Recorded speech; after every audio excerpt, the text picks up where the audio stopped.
નમસ્કાર મિત્રો, ગુજરાત ફોરેસ્ટ ભરતીને લઈને નવી અપડેટ સાથે આપની સમક્ષ હાજર છું. તો શું નવી અપડેટો આવી છે તે જણાવું છું. ફોરેસ્ટ વિભાગ દ્વારા ગૌણ સેવા પસંદગી મંડળને હાલ હાઈકોર્ટ દ્વારા એક નોટિસ પાઠવવામાં આવી છે. નોટિસ શું છે તે જાણીએ. ગુજરાત ફોરેસ્ટની ભરતીમાં વિદ્યાર્થીઓ દ્વારા હાઈકોર્ટમાં રીટ એટલે કે પિટિશન કરવામાં આવી હતી.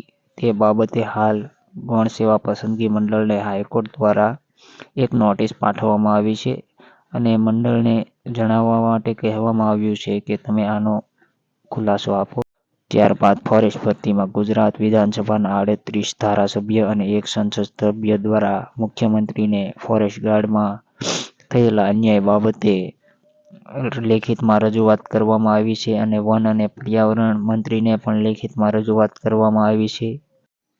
વન વિભાગ દ્વારા બહાર પાડવામાં આવેલ પીટગાર્ડ ભરતીમાં જગ્યા વધારો કરવા તથા સ્પર્ધાત્મક પરીક્ષામાંથી સીઆરટી નાબૂદ કરવા બાબતે પણ રજૂઆત કરવામાં આવી છે.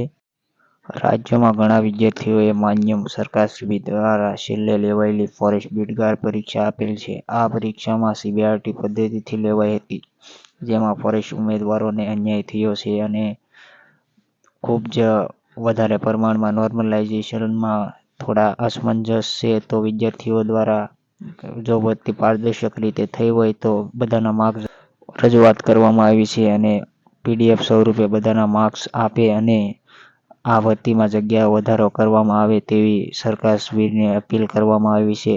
તો હવે 24 તારીખે જ્યારે વિદ્યાર્થીઓ ગાંધીનગર ખાતે ભેગા થશે ત્યારે ખબર પડશે કે શું જગ્યા વધારો કરે છે કે નહીં.